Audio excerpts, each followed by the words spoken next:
It's time for a new evolution in raising golfers, one that doesn't involve headaches, tears, or heading down the path of unknown. Whether you're trying to introduce children to the game of golf, help them play competitively, or play at a collegiate level, you're in the right place. This show is for any parent, player, or coach who wants to build a better team at home and on the golf course. This is the Raising Golfers Podcast. Ladies and gentlemen, welcome back to the Raising Golfers Podcast. I'm your host, Travis Hauser, PGA professional here in Carlsbad, California. We have just ended our winter 2021 semester with a bang. Didn't have any weather delays or hiccups along the way. It was a wonderful winter session full with 48 junior golfers. And we are starting our winter 2022 semester here in 2 weeks, which is already sold out. It's going to be an awesome year for golf. I'm so excited. I've got a bunch of ideas that I would like to implement into my junior golf programs and just can't wait for the future for these programs, for the Golf Academy and for the families and community involved around our little golf world here in Rancho Carlsbad. So I've been having some deeper thoughts about some things recently. I'm reading a book. I'm going to have the authors of this book come on the podcast here soon.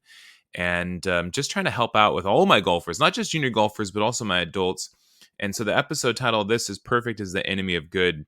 And, I read this quote and it just started resonating with me in so many ways because it kind of hit home to me and some of the things I've done in the past, some of the ways I think, some of the things I do. And, it really, really, really hits home with the game of golf because here we are, we're trying to perfect our game, but in reality, I don't think there is a way to perfect our golf game. The outcome of what we're chasing is not necessarily perfection. However, sometimes we get caught up and think that it is. And, golf is hard. And if you play, you already know this. I mean, the difficulties and the adversities you have to go through with the game of golf, and, I think about my golf game in the past and how I was striving for perfection. One of my coaches even told me, he said, practice doesn't make perfect. Perfect practice makes perfect. But then again, I started thinking I fell into the wrong mindset because I was, again, chasing something that was very unrealistic. So then if I couldn't see perfection or I didn't have whatever it was I was doing, even beyond golf, that wasn't perfect, sometimes I wouldn't even start doing the project or I wouldn't even start doing this thing or start pursuing this opportunity because I couldn't get it perfect up front. So, then I started changing my mentality over the years. And then I read another quote that said, done is better than perfect. And, maybe this isn't so much related to golf, but it really, really, really helped me kind of start progressing in my life and moving forward with some things and opportunities and ideas. And even some of the things I implement into the junior golf programs where, you can't have version 3 until you have version 1. And version 1 is usually not going to be as good as your version 3.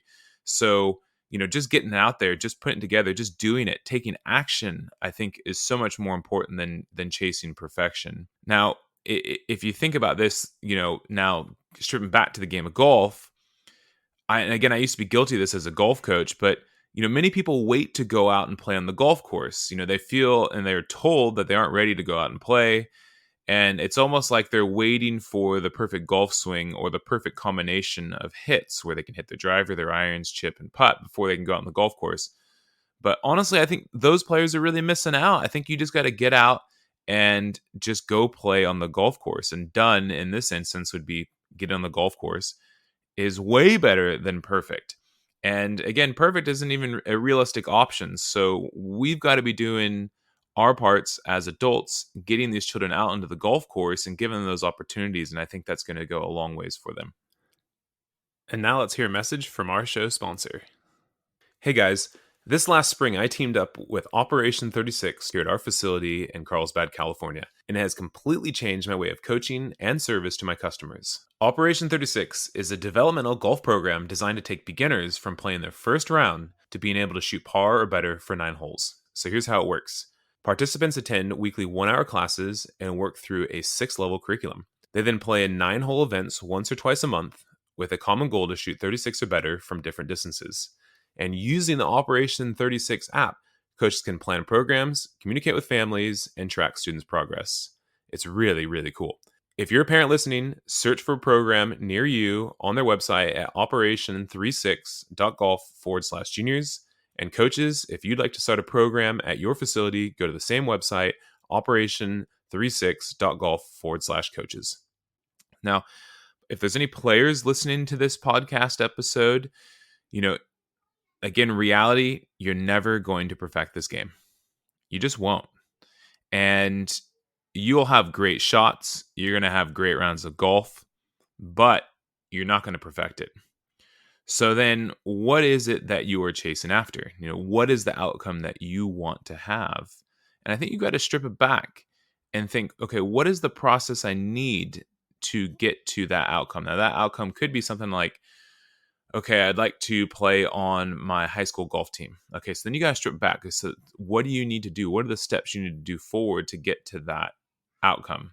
And making the high school golf team isn't again perfection. You're not saying I want to be number one right away on the high school golf team. It's just getting on the team, right? So you got to lay that out. And then just a couple days ago, I actually read a quote from Rory McIlroy, and he was recently saying that he used to set goals at the beginning of the year, and you'd say, okay, this year I'd like to win 5 times on tour. I'd like to win the tour championships. I'd like to win the tour championship.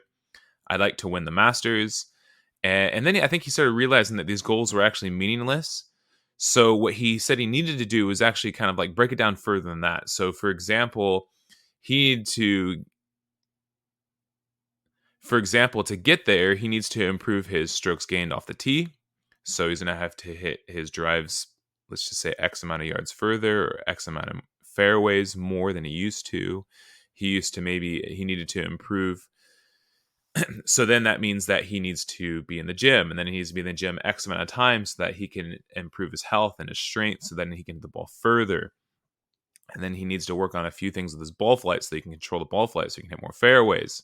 And then if you think of that, those are like process-oriented goals, not just outcome-oriented goals. And again, I think we get so caught up with that. It's like, I want to do this. Okay, great. But we stop thinking about, okay, what is it that we need to do? So having that process-oriented mindset is so much better than perfection. And again, that goes back to just when you're on the driving range, you look at the shots that you hit. It's like, oh, that went right, or oh, that went left, right? But actually, are you working on the process, the movement patterns to actually get you to the position that you need to get you to the place where you can actually control the shots? And Dr. Matt Park came on the podcast a few episodes ago, and it's funny, he was talking about this process-oriented mindset, and he said, if you do it right, the feedback that you'll get long term is actually the results, but you can't be thinking about the results while you're working on the process. And it's so true. And in my golf lessons, if I'm teaching a one-on-one lesson, I'll try to talk to my students and say, okay, let's not focus on what the ball is doing right now. I want you to have the most awareness on the movement pattern that you're working on. And this is going to be part of the process that in the steps you need to take forward to then get to the outcome that you are trying to achieve, which is most likely part of the ball flight, right? And it's very difficult, but I think the more we're aware of this and the more that we can help our junior golfers out in this area and talking about these things, I think it's going to really, really, really help them out. And another thing with junior golfers is, their expectations are just so high, which is awesome. It's great, but they're a little bit hard on themselves. And I've seen them hit golf shots on a hole where maybe they just miss the green left and you just see them put their head down and shake their head, right? And to me, it seems that they're obviously chasing perfection there. Whereas, they're going to make mistakes. They have to realize they're going to make mistakes, but instead of getting upset about it, maybe they can do some things like mistake rituals. And a mistake ritual for me that I use on the golf course and just in life sometimes is I like to take 2 fingers and pretend that I am swiping my forehead and taking the sweat off my forehead. And it kind of helps my mind reset. It helps me calm down. It helps me forget about the mistake that just happened or the thing that I did and get me back into the present, into the moment, not think about the past, not think about future outcomes. And those things will really help us out on the golf course and kind of keep us in that process oriented mindset and not so focused on the outcomes and not so focused on perfection. You might have heard the term golf is a game of misses, and it's so true. If you think about the shots that you hit that are not your perfect shots, your ones that aren't necessarily as good, you've got to think, okay, are those better? Are my misses better today than they were in the past? Not am I hitting every shot perfect? Because you never, ever, ever will. Never. Not for any long extended period of time. You will hit perfect golf shots, once in a while, but you're never going to hit them all perfect, and you can't chase that. So Dr. Bob Rotella, he wrote a book called Golf is Not a Game of Perfect. It's a really, really, really good book. I highly recommend that you read it if you haven't already. I'll share that book in the show notes. And a couple quotes that he mentioned in the book. He said, "You cannot hit a golf ball consistently well if you think about the mechanics of your swing as you play." And I talk about this a lot with students, and I say, okay, on the driving range, you can train your swing. There's so many areas that you have to work on.